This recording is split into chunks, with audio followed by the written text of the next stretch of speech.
Fala galera, vamos para um vídeo sobre distúrbios do potássio. Então, podem ocorrer tanto a baixa dele no sangue quanto o aumento dele no sangue no nível sérico. E aí o que acontece? Se tiver uma hipopotassemia, temos que pensar em algumas causas. Se o potássio está no meio intracelular, se ocorrer uma diminuição da dieta de potássio, ou se está ocorrendo perda do potássio no trato gastrointestinal. No entanto, a gente deve chamar atenção porque se for associado a uma alcalose, só fazendo um remember, na alcalose metabólica, o que acontece é que íons hidrogênio acabam sendo colocados para dentro da célula numa fuga do potássio para fora da célula. É mais como um meio assim para reequilibrar a circulação metabólica. No entanto, se for ocorrendo devido a uma alcalose, é uma emergência médica. Por quê? Porque exatamente o potássio, que está todo fora da célula, ele está fora da célula, só que ele está pouquissimamente já em circulação e ainda está todo fora da célula. E imagina o que está acontecendo no músculo cardíaco então. E então, geralmente está várias arritmias, distúrbios de condução, e isso associado com o magnésio, ocorre uma bomba relógio, exatamente na troca de condução dos impulsos nervosos. Temos que prestar atenção também se o potássio estiver menor do que 2,5. Temos algumas coisas que realmente acontecem.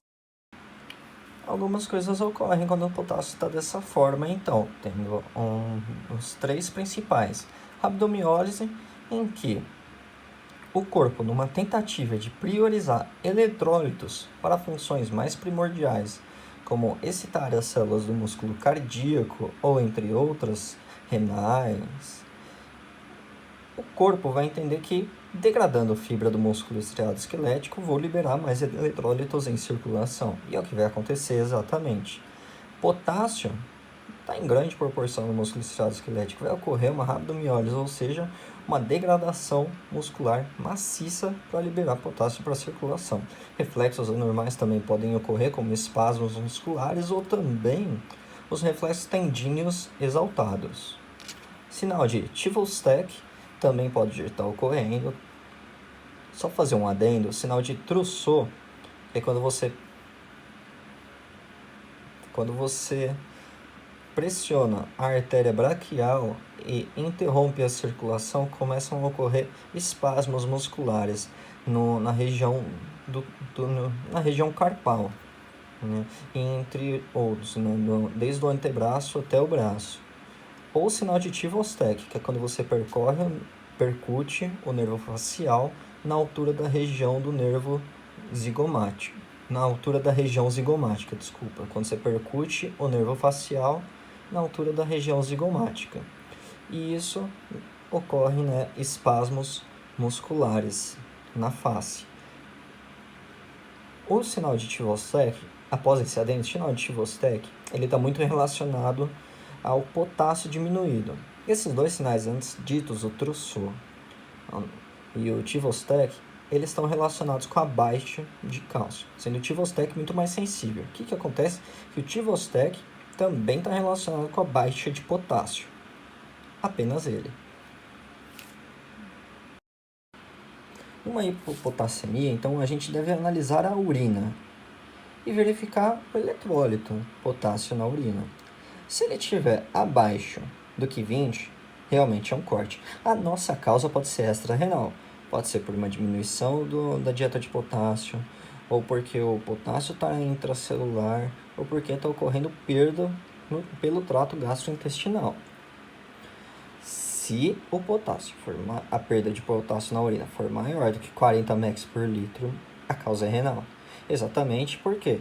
Porque está ocorrendo algum problema no rim, ou porque antes, na absorção do potássio, agora está sendo excretado, ou seja, está lesionando ou alça de Henle, tubuculodor contorcido proximal ou distal.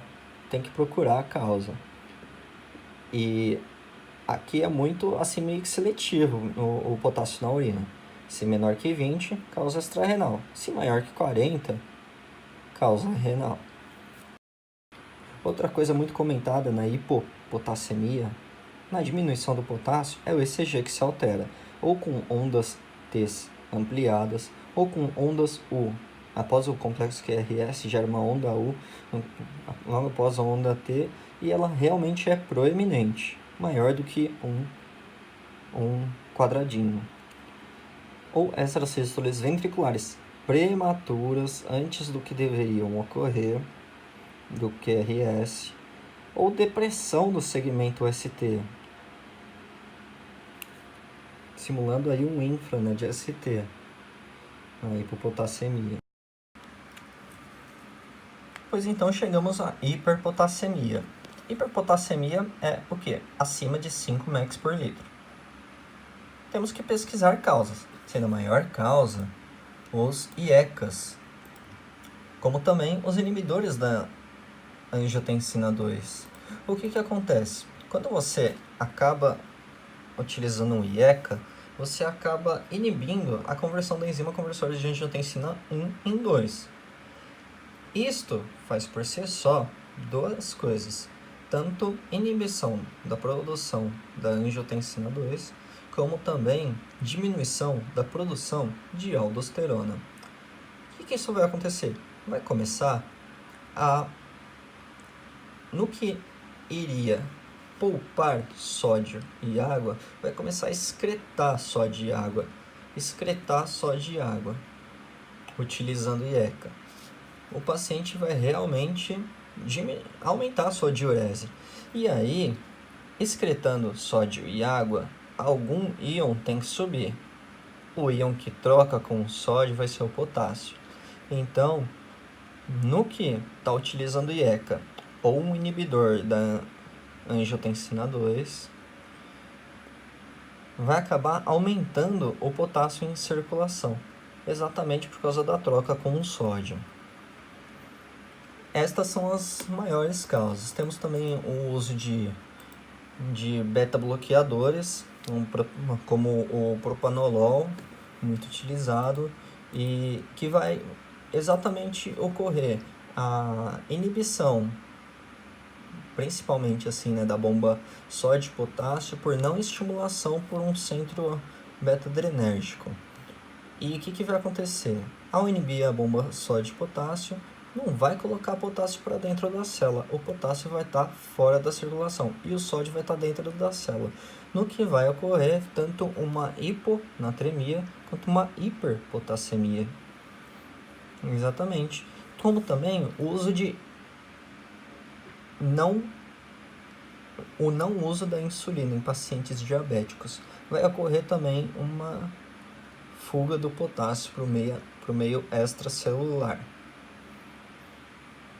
No entanto, se for uma causa assim de potássio maior que 5, acaba sendo o limite dele, a gente deve sempre pesquisar a causa. Até do porquê, se o potássio estiver em 7, temos já a inversão da onda T, o que prediz um índice de morte súbita bem elevado já. Se for 10, um QRS alargado, levando a bradiarritmias. Se for 11, um QRS bifásico. Aí que o músculo cardíaco já, que não estava trabalhando bem, está trabalhando menos ainda.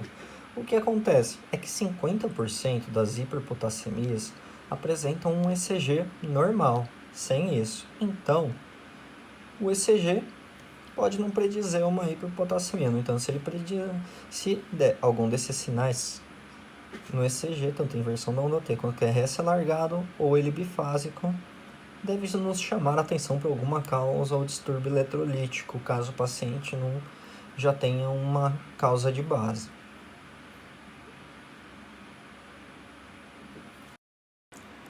O tratamento da hiperpotassemia, então, vai se basear em quê? No gluconato de cálcio, exatamente para estabilizar a membrana do miócito cardíaco, e isso vai evitar arritmias cardíacas. Ele só vai estabilizar, exatamente. Vai colocar cálcio para dentro da célula. Colocar cálcio para dentro da célula e estabilizar a membrana cardíaca.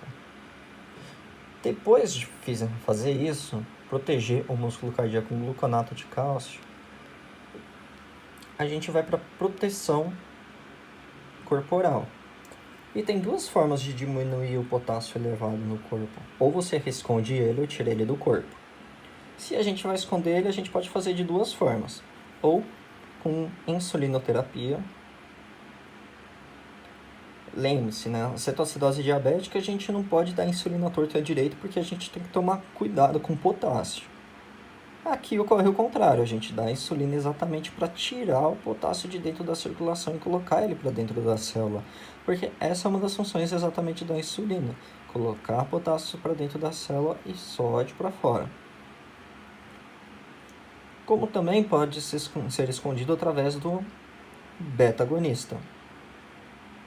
Aí o que acontece? Vai exatamente estimular a bomba sódio e potássio através de um centro beta-adrenérgico, um fenoterol, colocando potássio para dentro da célula e sódio para fora da célula. Fenoterol, né, também comercializado, tendo o nome como Berotec. Ou a gente pode também esconder ele ou tirar ele do corpo.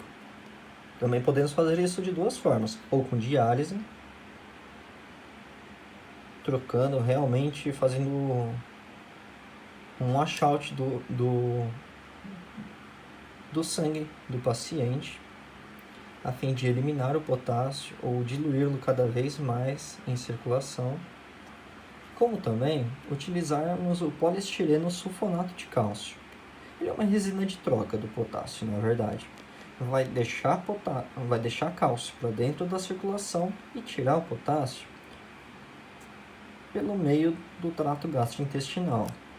Ele pode ser ser tomado tanto por via oral, quanto ser aplicado como supositório pela via retal.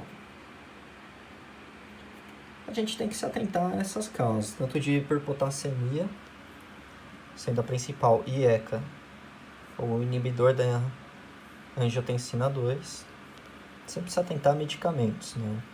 Como o não uso da insulina em pacientes diabéticos, como também o uso do beta-bloqueador. Como também a gente deve se atentar na hipopotassemia e pensar sempre nessas três causas.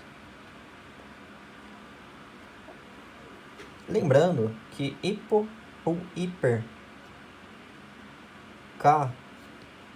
ou hipopotassemia está dentro dos 5 Hs da parada cardiorrespiratória. E isso deve nos chamar a atenção para realmente pesquisar a causa que está ocorrendo um transtorno distúrbio do potássio. Espero que vocês tenham gostado. Se gostarem, dêem um like. Se não, não façam nada, por gentileza. Se gostarem também, quiserem divulgar, divulguem. Eu agradeço bastante. Espero ter contribuído com o conhecimento de vocês. Nem que seja um pouquinho, como também fazer esse vídeo contribuiu bastante com o meu conhecimento.